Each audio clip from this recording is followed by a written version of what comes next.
Ukraine ராணுவம் ரஷ்யாவின் தலைநகர் மாஸ்கோ மற்றும் அதைச் சுற்றிய பகுதிகளை நோக்கி பெரும் ட்ரோன் தாக்குதலை நடத்தியுள்ளது. ரஷ்ய பாதுகாப்பு அமைச்சகம் கூறுகையில், சுமார் 500க்கும் மேற்பட்ட உக்ரைன் ட்ரோன்கள் ஏவப்பட்டதாகவும் அவற்றில் பலவற்றை வான்வெளி தற்காப்பு அமைப்புகள் சுட்டு வீழ்த்தியதாகவும் தெரிவித்துள்ளது.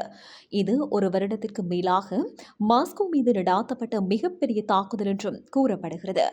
இதில் மாஸ்கோ எண்ணெய் சுத்திகரிப்பு ஆலை மீது நேரடி தாக்குதல் நடத்தப்பட்டு அங்கு பெரிய தீ பற்றியுள்ளது. இந்த ஆலை மாஸ்கோவுக்கு தேவையான எரிபொருளில் 35 தொடக்கம் 40% வழங்கும் முக்கியமான இடமாகும். ஜெலினோகிராட் உள்ளிட்ட பகுதிகளில் குடியிருப்பு கட்டடங்கள் மற்றும் பிற இடங்களில் ட்ரோன்கள் விழுந்து சேதம் ஏற்பட்டது. தாக்குதலில் குறைந்தது 3 முதல் 4 பேர் உயிரிழந்தனர். இந்திய தொழிலாளி உட்பட பலர் காயமடைந்தனர். மாஸ்கோவின் முக்கிய விமான நிலையங்கள் தற்காலிகமாக மூடப்பட்டு நூற்றுக்கணக்கான விமானங்கள் ரத்து செய்யப்பட்டன. உக்ரைன் அதிபர் விளாடிமிர் ஜெலன்ஸ்கி இந்த தாக்குதலை ரஷ்யாவின் கீவ் மீதான தாக்குதலுக்கு பதிலடியாக விவரித்தார். ரஷ்ய மக்கள் இப்போது போர் வீட்டுக்கு வந்துவிட்டது என்ற உணர்வில் அதிர்ச்சியில் உள்ளனர். மாஸ்கோவின் உயர்தர பகுதிகள் கூட பாதுகாப்பற்றவை என்பது தெளிவாகியுள்ளது.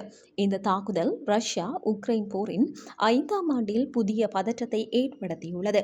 இருதரப்பும் தொடர்ந்து பதிலடி தாக்குதலை நடத்தி வரும் நிலையில் சர்வதேச சமூகம் கவலையுடன் கண்காணித்து வருகிறது.